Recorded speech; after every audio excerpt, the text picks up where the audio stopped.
Quisiera partir entonces presentando un poco lo que va a ser el contexto, el título que le he dado, la orientación que le he dado a mi proyecto de investigación, que se titula Cuerpo y Borde, y que responde a un enfoque que me gustaría partir comenzando por explicar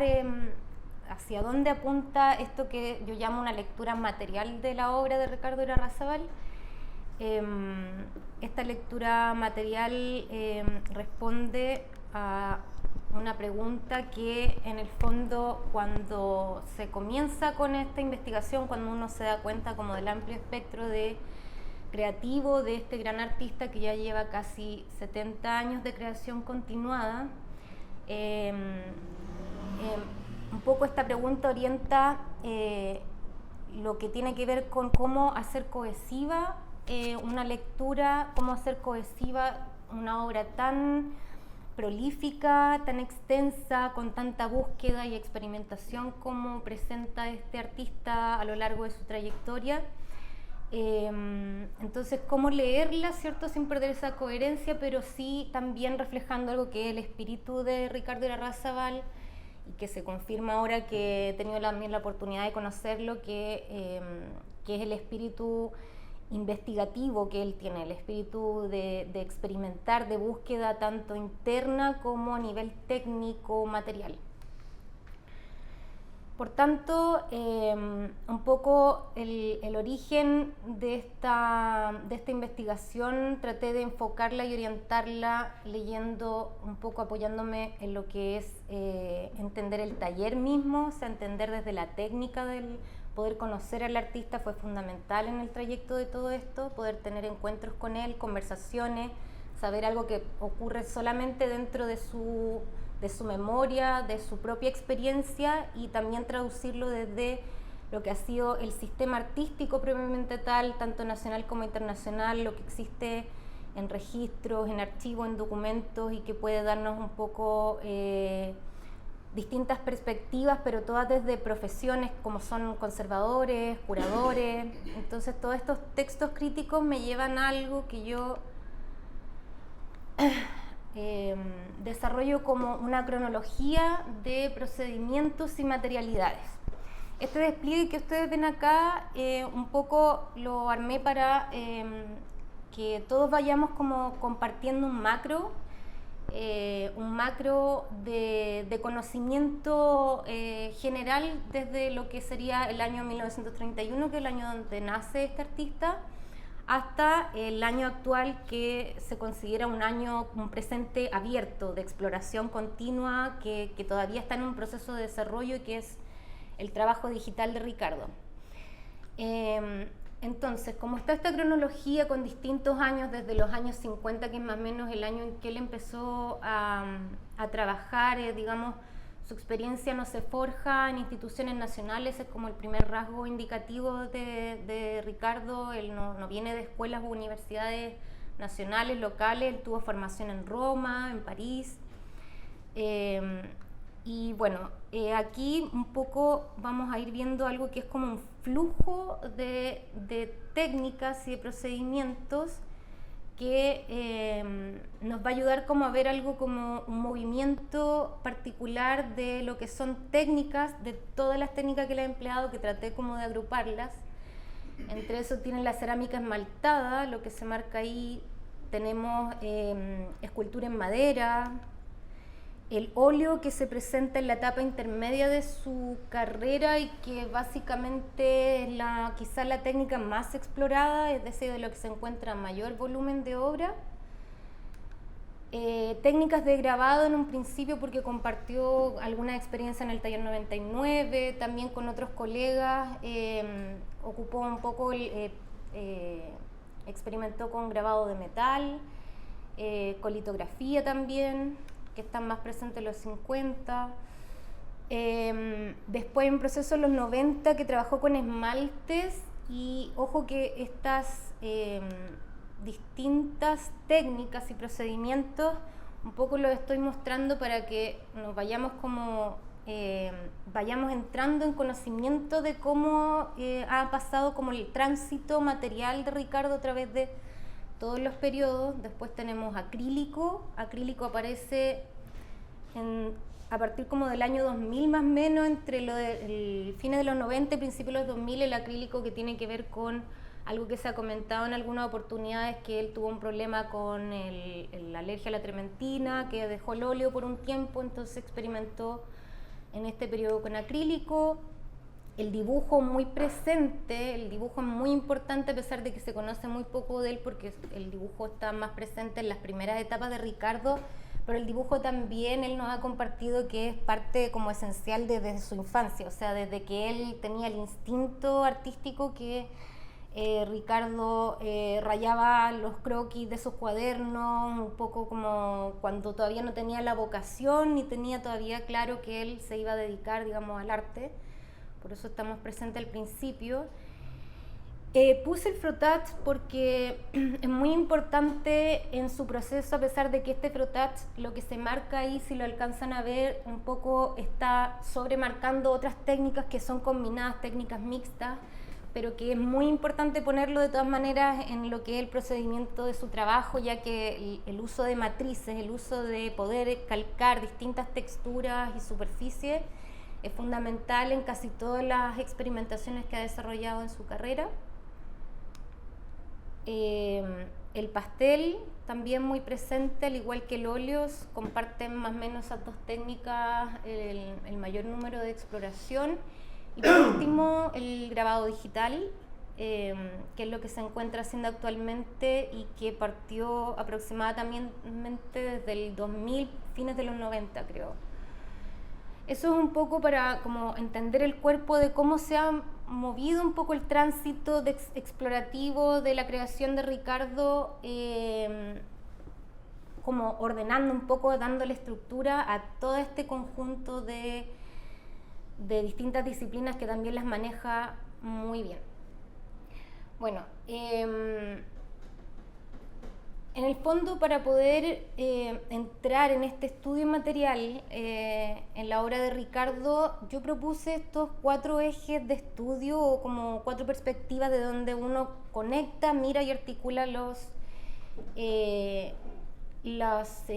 signos de procesos y de materialidades que están impresos en la huella, en el gesto del hacer, de la práctica artística de Ricardo, y que son la superficie, el contorno, el volumen y el silencio. Y a través de estos 4 ejes que voy a pasar a explicar, un poco nos amplía una visión que además se comparte, que lo voy mezclando con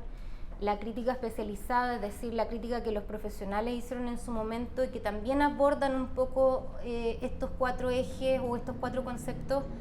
De cierta manera también fueron observados en algún periodo, en algún contexto histórico de su obra. Entonces la superficie, que es el primer objeto de estudio, la superficie es el cuerpo mismo de todos los soportes que Ricardo ha trabajado, en este caso todos los campos matéricos que se depositan sobre estos cuerpos tienen relación con algo que de cierta manera para Ricardo involucra algo que yo llamaría la educación del tacto, es decir, su formación, el valor que él le da a lo manual, el valor que le da al uso de las manos, desde que partió con el torno de cerámica en un principio, es fundamental en todo el desarrollo de su exploración. Es decir, no importa qué técnica tome, es muy importante que uno considere que la superficie siempre va a tener mucho de este carácter energético y del gesto corporal de Ricardo impreso en esta superficie. Entonces, esta superficie, que es un cuerpo, es también el campo expresivo de Ricardo. En este caso puse un texto de Pedro Celedón, que por ahí también comparte un poco la idea de que hay una producción, ¿cierto?, de obras de larga duración que Ricardo ha ido transitando de una técnica en otra, donde se inscriben diferentes presiones, diferentes arrastres, diferentes juegos, intervenciones sobre este cuerpo, que puede ser el lienzo, el papel, y que especialmente a Ricardo menciona, como siempre vuelve a hacer un comentario muy recurrente que a mí me pareció muy interesante, de que él disfrutaba mucho el barro. Cuando él comenzó con la cerámica, Ricardo partió realmente con un objetivo concreto, que era el objetivo de hacer dinero. Es decir, la cerámica cumplía una función específica del trabajo diario. Sin embargo, él disfrutaba mucho, y desde ahí se aprecia por qué el tránsito material que tuvo en su obra posterior de los años 60, este hacer de las manos, esto de imprimirle energía manual, energía corporal a la superficie en la que él trabaja. Y muestra mucho deleite en su rostro, mucha alegría cuando habla de cómo el barro se transforma, cómo ocurre como esta magia un poco alquímica de darle forma, porque también la alfarería requiere de algo que es una presión entre motricidad fina y entre un gesto de pulsión. Entonces se mezclan dos componentes que son muy claros en el hacer de Ricardo en su práctica, que es esta mezcla entre quizá como un campo femenino y un campo masculino, un campo que da fuerza, pero uno que también retrae, cuida la línea. Hay algo muy cuidado en la disciplina de su obra. Aquí puse algunas imágenes variadas que por el mismo ejercicio que estoy explicando no van a recorrer en este caso como órdenes temporales ni técnicas, sino que vamos a ir como moviéndonos entre campos diferentes, pero que sí se repiten estos cuatro ejes. Por ejemplo, acá tenemos el lápiz, sencillamente, que es de la etapa de los 80, pero que espero se alcance a apreciar. En el cuerpo de la mujer se ve como un arrastre de una madera. Este lápiz estuvo arrastrado por 2 o 3 superficies mínimo cuando trabajó la silueta, cuando trabajó la forma, entonces estas como escamas que se ven encima, se nota que hay ya como un dominio en los 80 del uso de matrices, que en su taller, bueno, yo no tuve la oportunidad de verlo, pero son muchas las matrices que ocupa. Esto es un esmalte de los 90 también, que tiene como una rejilla acá abajo. Muchas de estas matrices que se ocupan para el arrastre y el frottage son elementos caseros. Después tenemos un término que cumple también una función y una estética, es decir, tiene por un lado un aspecto simbólico, el contorno y el borde, que es lo que me gustaría explicar, pero también tiene un aspecto, digamos, desde la línea, desde este arrastre que ha sido clásico en la obra de Ricardo de entre los 70 y 80, todos estos hombres emborronados, de los que vimos principalmente mucho de ese cuerpo que estaba en la exposición ahora que curó Antonio, de 3 décadas. Se percibe mucho este gesto del arrastre que aquí se ve en el vestido de la mujer en la imagen, y que de hecho Gaspar Galaz hace referencia de que esto se lograba, ¿cierto?, con herramientas específicas. De él ocupaba mucha espátula, pero también hay arrastre de mano, hay arrastre de racleta o como de herramientas de serigrafía, por ejemplo, que logran estos arrastres como más macro. Entonces tiene diferentes maneras de retraer la pintura y de jugar con esto que es, como digo, un aspecto simbólico y también material en la obra de Ricardo, que es el contorno y el borde. Por ahí más adelante hay un texto también de Catalina Mena que habla sobre el margen, que comparte un poco la idea que tiene también esto del contorno y el borde, en el sentido de que para los que conocemos un poco la manera de Ricardo, él tiene también una reserva, es una persona reservada que tiene un componente psíquico de retraimiento, de aislamiento. Él en muchas entrevistas siempre ha confesado que se ha sentido un poco al margen de sea estas circunstancias sociales, también como del mismo no estar institucionalizado. Para él es también otra forma de estar al margen, de estar al borde. Y este borde, que es como un umbral entre figura y fondo, es muy repetitivo en la obra de Ricardo, en un sentido que crea probablemente creo uno de los misterios y como de lo misterioso, lo críptico que tiene la obra de Ricardo cuando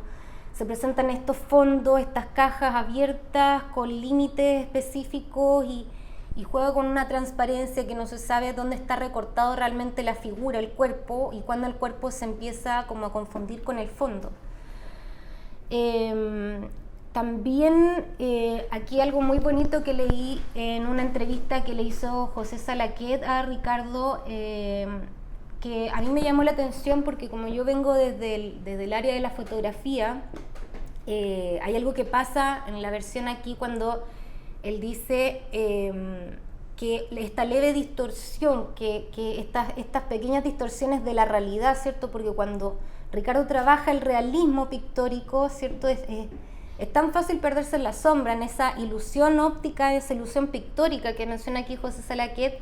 que casi como que el borrón es una invitación a que uno se salga de esa ilusión y que uno vea, aquí está el campo matérico, esto es pintura, no es una realidad. Y lo menciono porque me hizo mucho sentido que a mí en el área de fotografía profesional he aprendido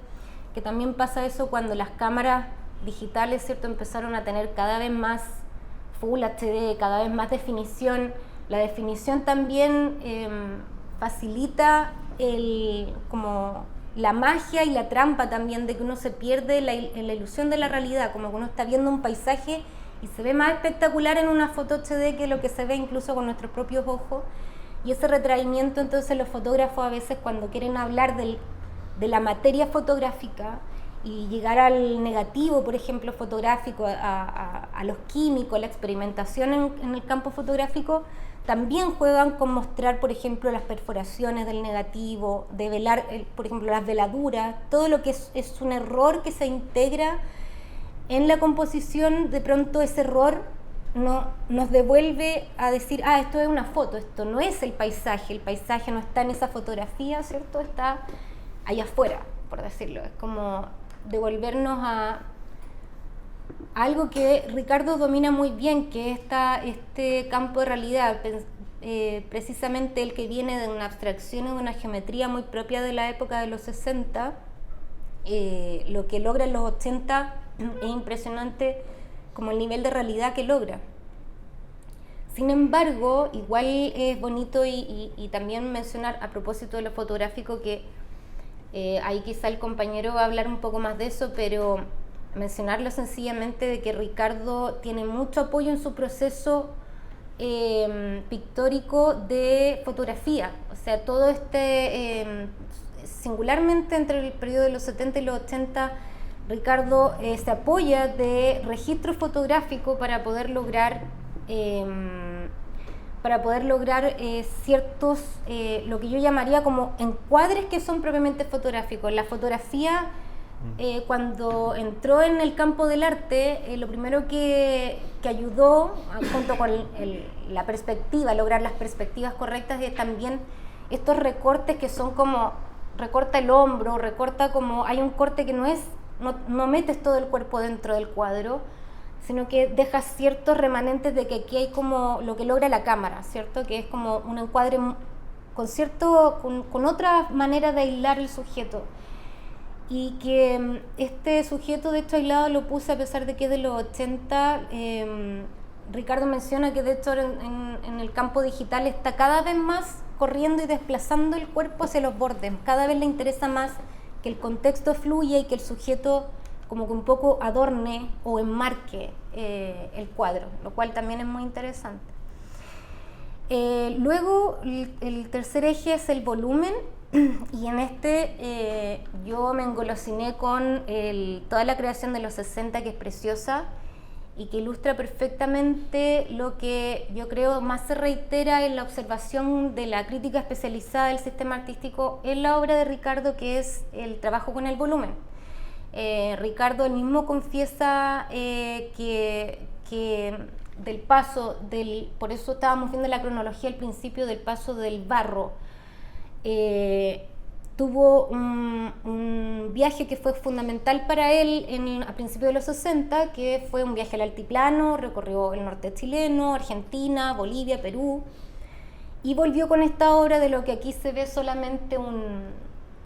una parte, un detalle, pero que es para mostrar un poco lo que sería, lo que parece el paso natural de lo volumétrico de la Tierra a esto que es,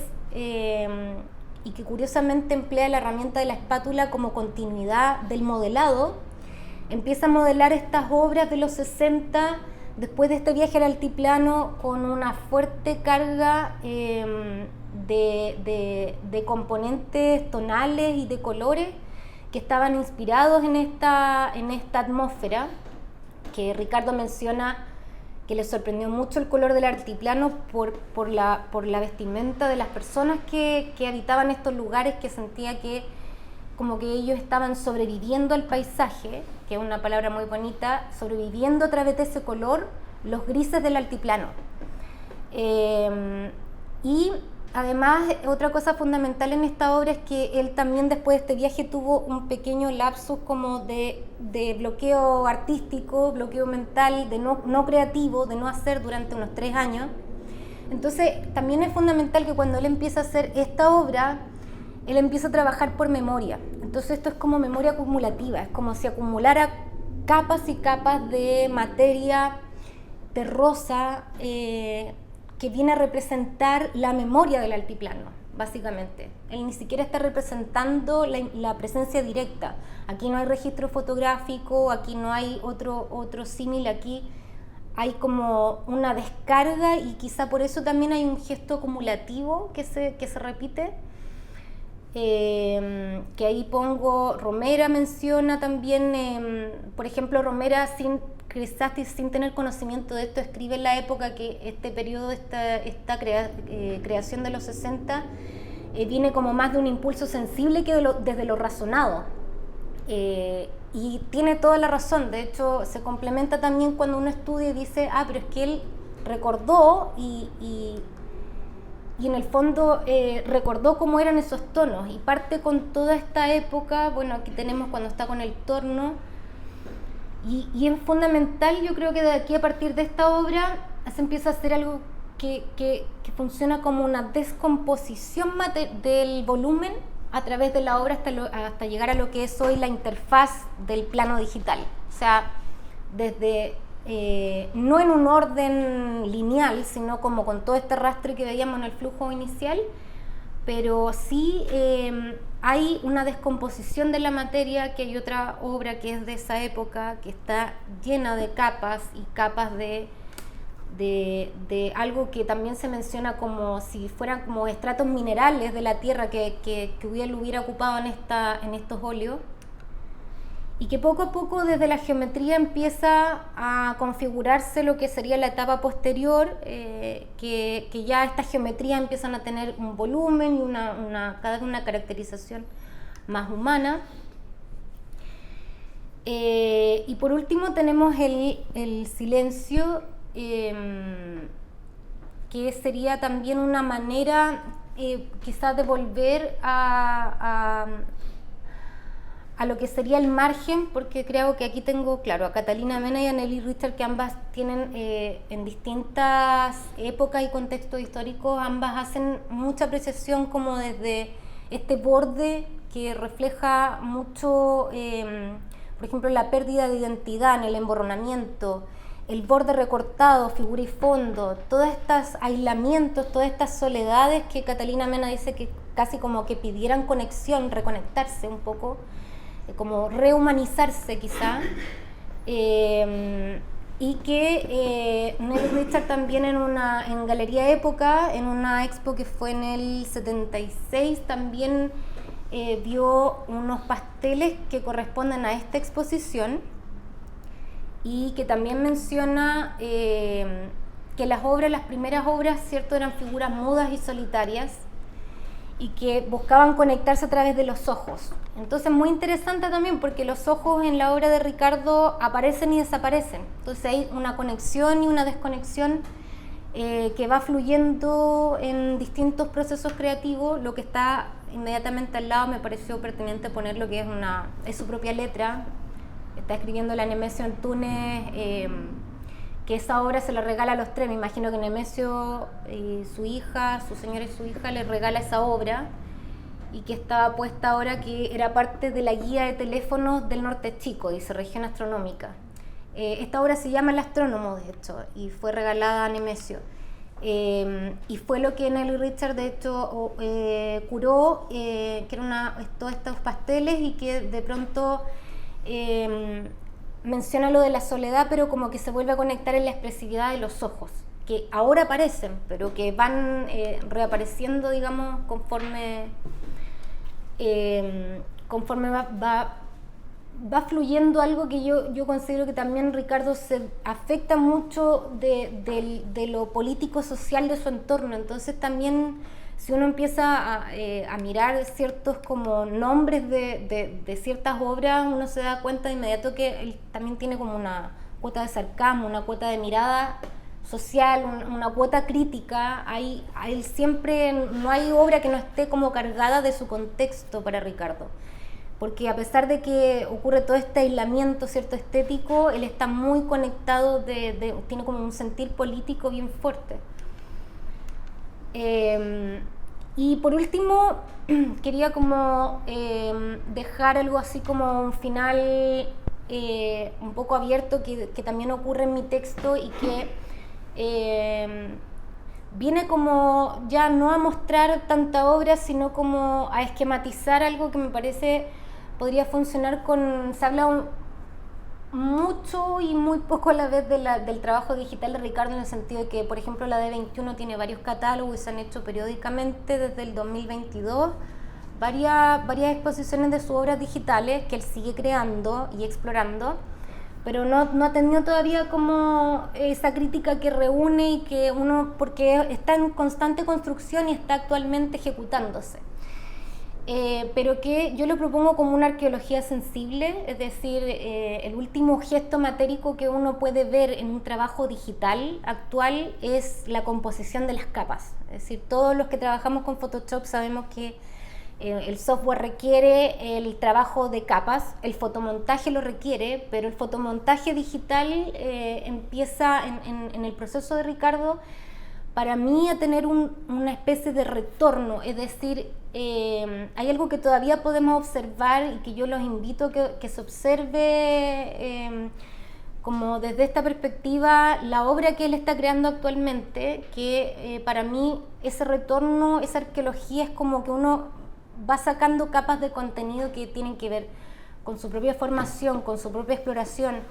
Va reuniendo toda esta memoria material, todo este gesto que yo lo pongo en el centro de este esquema, el gesto que es todo lo que es la disciplina en el fondo. El dominio de una disciplina requiere todo el tiempo que le dedica a una persona que tiene tanta carrera y tanta creación, tanta búsqueda. Tarde o temprano vuelve a reiterarse, pero reitera desde una transformación, es decir, está rearmando, rearticulando toda su creación a lo largo del tiempo, pero la está volviendo a poner en este nuevo campo que es el campo de los códigos binarios, de la interfaz, el último plano. Es decir, por eso es que hay una descomposición volumétrica cuando digo que tarde o temprano termina desde eso que adoraba con las manos a este gesto que es más bien muy poco manual, pero que está insistiendo, está persistiendo en su gesto, está reacumulando obra, está permitiendo que como que se constele todo lo que ha sido a lo largo de estas exploraciones, porque hay obras digitales, no puse muchas, pero las obras digitales reúnen mucho también de la obra que él ha creado a lo largo de toda esta insistencia cronológica que vemos en un principio, que yo lo invito a ver una vez más, porque, por ejemplo,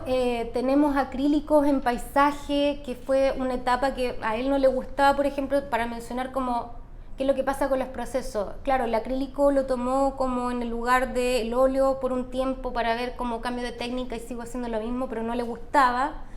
porque el acrílico no le permite tiempos largos de su hacer, y su hacer requiere un tiempo de espera, requiere tiempo como de revisitar más rato la obra, voy, la miro de nuevo y vuelvo a intervenirla, y eso el acrílico no se lo prometía, y cuando uno hace esta cronología que tuve que hacerla es necesaria, uno puede entender cómo va y vuelve, y para mí no es como un cierre de lo que está haciendo, sino, o como que está tomando capas, sino que está juntando más sentido de todo lo que ha sido esta amplia carrera creativa. Eso.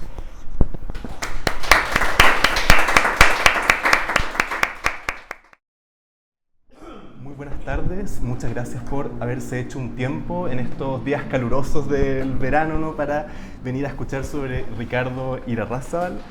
Y quiero comenzar a compartir esta investigación con un chiste, quizás, ¿no? A partir de la presentación de Beverly, ¿no? Cuando ella decía, bueno, todos los que sabemos utilizar Photoshop, ¿no? Y me mira y yo pienso, no tengo idea cómo se utiliza Photoshop, ¿no? Por supuesto, por una cosa de formación, porque a diferencia de Beverly, ¿no?, que viene de las artes visuales y del mundo de las artes más ampliamente, en mi caso vengo del mundo de la literatura, de las letras, ¿no? Y por lo mismo, más que un enfoque material, ¿no?, que habría sido incapaz de hacer, me interesa pensar cómo la obra de Ricardo puede ser leída al alero de la cultura, ¿no? ¿En qué sentido? En dos sentidos fundamentalmente. En primer lugar, la cultura que lo está rodeando. Estoy pensando en ese Santiago, ¿no?, en ese contexto que lo rodea, la cultura en un sentido mucho más laxo, y en un sentido mucho más particular, ¿no?, con quienes están produciendo arte en esa ciudad sitiada, ¿no? Y digo sitiada porque, tal como ya lo indica el título, provisorio, a esta altura ya debería ser definitivo, pero hay algo que me provoca resistencia aún, así que acepto por lo mismo, ¿no?, sugerencias de título. Me interesa revisar 2 décadas de Ricardo Irarrázaval, en las décadas del 70 y las décadas del 80, a partir de un año, o si se quiere, al trasluz de un año, ¿no?, que es 1977. ¿Por qué? Porque es un año pivote, ¿no?, un año parteaguas que marca una diferencia en su producción, un cambio, un giro, podríamos decir, en su producción, que era visible en los catálogos, ¿no?, pero también en la exposición que tuvo lugar en Il Posto, ¿no?, y que quienes tuvimos la suerte de ver pudimos comprobar, ¿no?, al pasearnos desde la primera parte a la segunda parte, ¿no?, de la exposición, y sobre todo entre esta segunda parte y esta tercera parte, ¿no? Un cambio, un giro que se produce durante la dictadura, y puntualmente que uno podría cifrar en el 73, ¿no? Y digo un giro porque hay hartos giros, ¿no?, en su obra, tal y como ha ido mostrando Beverly en esa primera parte, ¿no?, de esta actividad. Pero puntualmente me ha interesado cómo a partir del 73 su obra empieza cada vez más a adquirir rasgos, ¿no?, o esos seres humanos representados, esos sujetos comienzan a perfilarse, entre comillas, ¿no?, muy entre comillas, de manera más clara, más definida. Y aquí, por ejemplo, tenemos las 2 pinturas que están siendo expuestas el 11 de septiembre de 1973, aquí a un costado, ¿no?, en el Museo de Bellas Artes, y justamente vemos que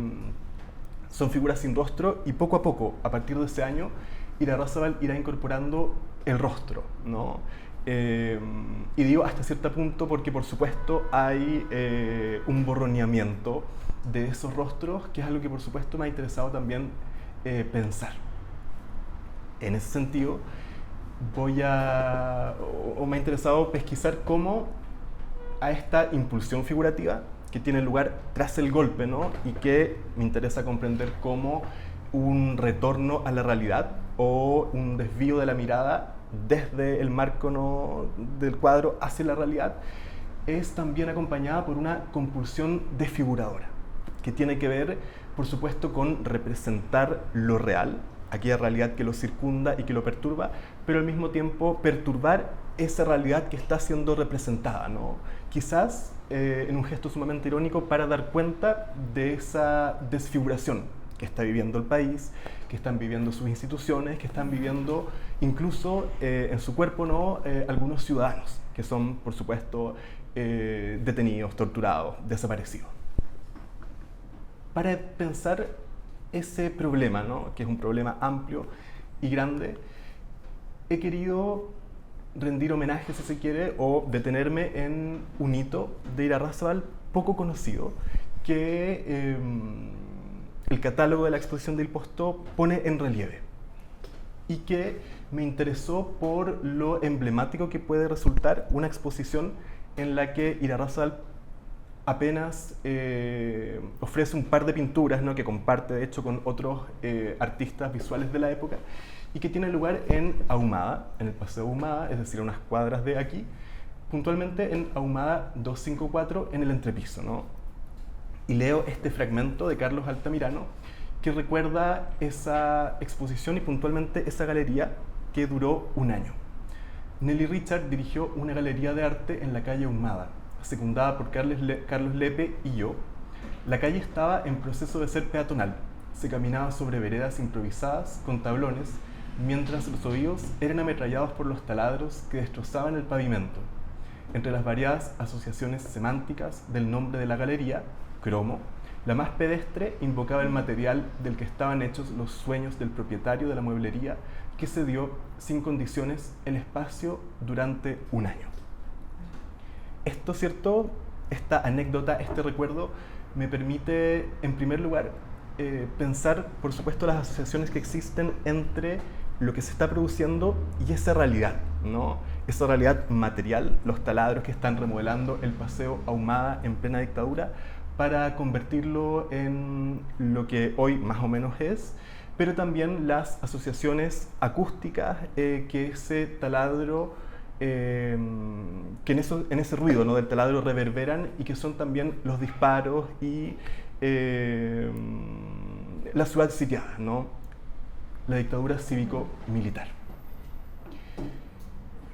En ese sentido,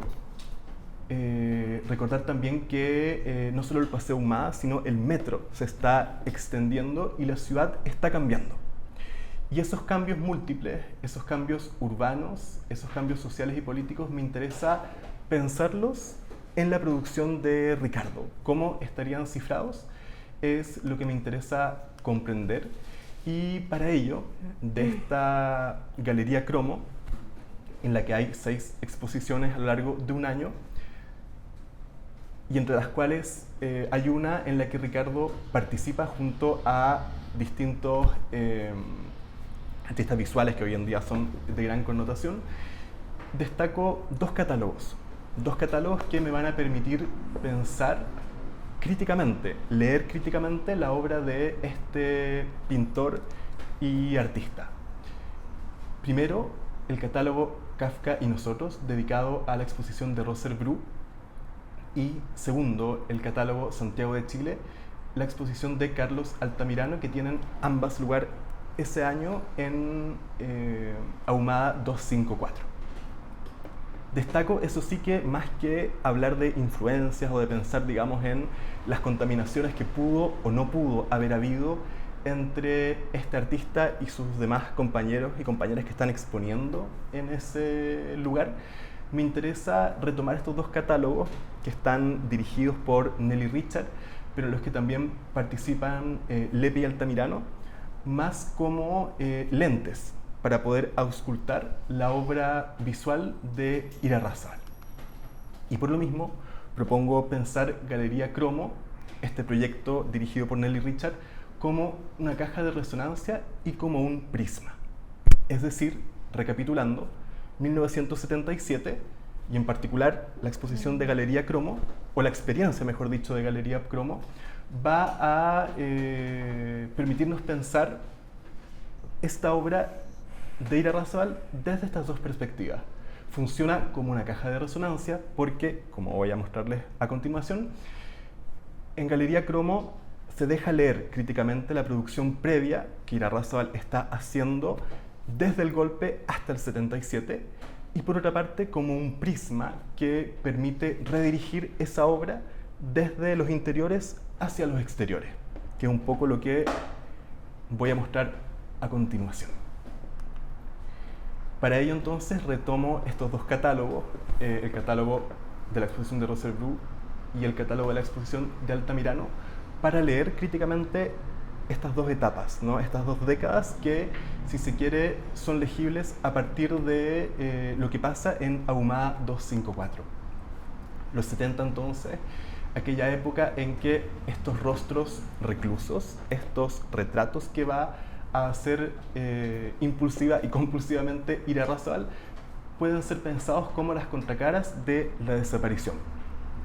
en un contexto en que los propios paratextos, si se quiere, no el título de las obras de Ira Rázaval, van a ir acusando. Pienso puntualmente en esta célebre pintura de él, ¿no? Retrato de un conocido, que dialoga evidentemente con esos múltiples retratos de conocidos, pero cuyo paradero desconocemos, ¿no? Estoy pensando, por supuesto, en esas fotografías en blanco y negro que comienzan a estriar la ciudad y ampliamente todo Chile, que son enarboladas por los familiares de las víctimas, ¿no? De los crímenes del terrorismo de Estado, y que permiten volver a pensar, ¿no? Desde un punto de vista político, este interés de Ricardo Ira Rázaval por representar retratos, ¿no? Un género burgués que nace al alero del Renacimiento, casi por encargo, ¿no? En el que las élites que empiezan a tener, digamos, el poder económico, las nuevas élites que empiezan a surgir, desean verse retratadas en su cotidianidad, pero en este caso un género burgués que va a ser, género pictórico, ¿no? Burgués que va a ser resignificado a la luz de el contexto, y que por supuesto requiere de un espectador, una espectadora lo suficientemente conscientes de la realidad para percibir la ironía, ¿no? Que de otro modo no se completa,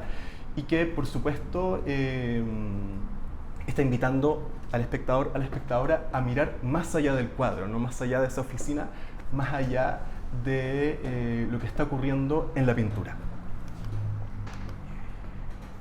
Solo a modo de ejemplo, por tanto, destaco aquí otros dos retratos de Ira Rázaval que son de los 70 también. En este caso, dos pasteles que,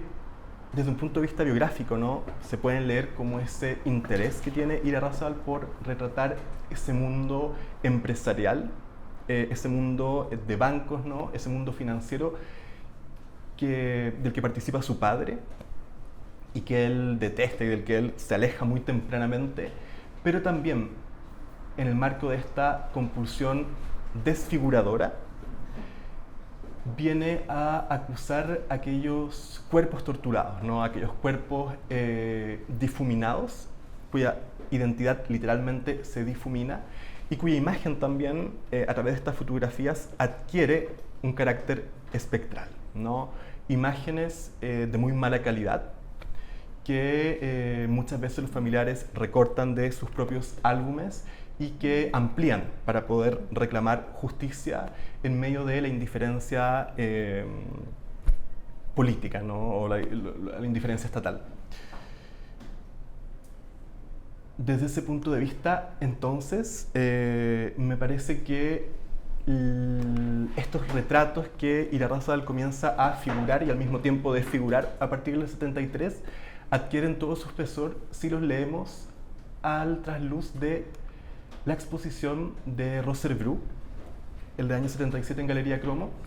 y puntualmente de los textos que en ese entonces, o para esa exposición, a propósito de la obra de Rosserbru,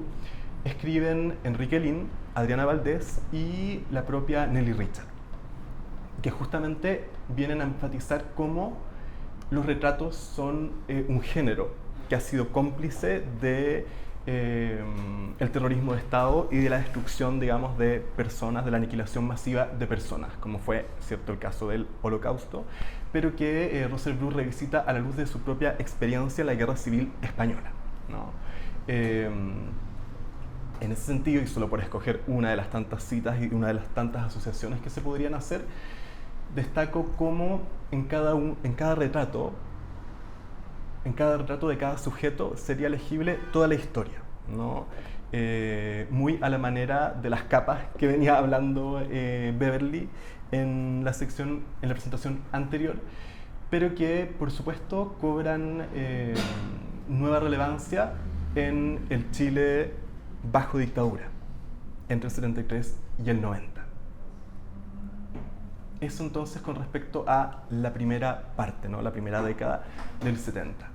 Mientras que para la década de los 80 me interesa cómo estos rostros reclusos de la primera década dictatorial van a ir dando paso a unos rostros en fuga,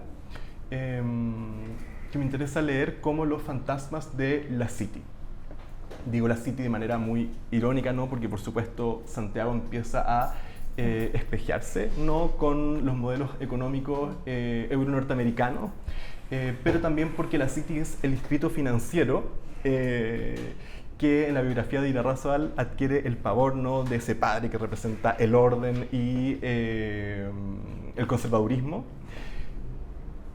pero al mismo tiempo ese nuevo Santiago que económicamente busca surgir y demostrar ese éxito mediante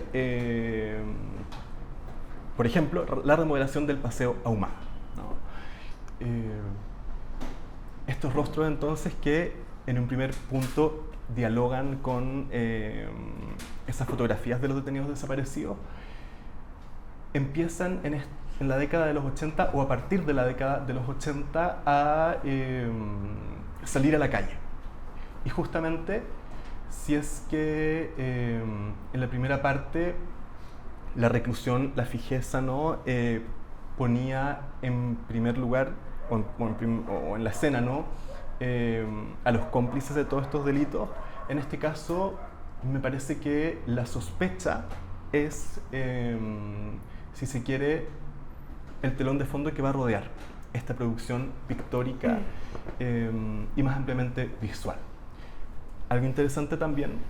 tiene que ver con cómo Ricardo comienza a literalmente, ¿no? Fotografiar a personas en la calle, a perseguir personas en el Paseo Ahumada y a fotografiarlas para luego representarlas, ¿no? Pictóricamente o en sus dibujos. Es por eso que me veo seducido para pensar esta segunda parte, ¿no? Esta segunda década de la obra de Ricardo en dictadura, a retomar este catálogo de la exposición de Altamirano, que precisamente es una invitación a ver la realidad, ¿no? Ver la realidad que nos rodea y entre las múltiples posibilidades, ¿no? Comenzar a pensar cómo ese espacio nos viene a diagramar de acuerdo con un orden político, ¿no? Que se busca instaurar. En ese sentido, la rigidez del metro, un proyecto que es iniciado, ¿cierto?, durante la Unidad Popular, pero que luego finalmente acaba materializándose en dictadura, permite pensar cómo esos cuerpos en el espacio público están siendo sometidos, ¿no? Por todo un aparato, en este caso urbano, pero también metáfora, ¿no? Un aparato estatal que viene a imponer un nuevo orden, ¿no? Un orden que es develado no mediante la representación pictórica, sino mediante la fotografía, que justamente es el dispositivo que Ricardo escoge para mediar esta segunda parte de su producción. Y me interesa mucho cómo en esta fotografía del catálogo, ¿no? De la exposición de Altamirano, que tiene lugar en Galería Cromo el año 77, es una invitación también a salir de la galería y a pasearse por la ciudad, tal y como Ricardo se va a ver, tal y como Ricardo hará durante los años que siguen, ¿no? A la exposición del 77. Esto me parece todavía más relevante si comprendemos que en muchas de sus pinturas Ricardo, para hacerlas, proyecta los negativos de las fotos mediante una suerte de dispositivo que le permite, ¿cierto?, a través de la luz, hacer que esa fotografía aparezca en la tela o en la superficie en la que está pintando, y justamente estos cuerpos se deforman, ¿no? Aludiendo también a esta nueva forma de la ciudad que lo está rodeando. Y quizás para ir terminando, ¿no?, me parece de gran relevancia ese ejercicio, porque justamente en una línea bastante vanguardista, que muchas veces, con la que muchas veces se contrapone el trabajo de Ricardo, ¿no?, como un trabajo más conservador, que escoge géneros, digamos, y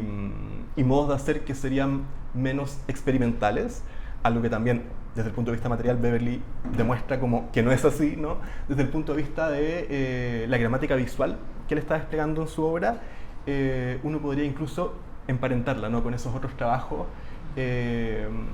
híbridos como El paseo ahumada de Enrique Lihn, acompañado por fotografías de Paz Errázuriz, que justamente vienen a retratar estos cuerpos espectrales cómplices de lo que está ocurriendo, que, cosa no casual, transitan por el paseo ahumada, ¿no?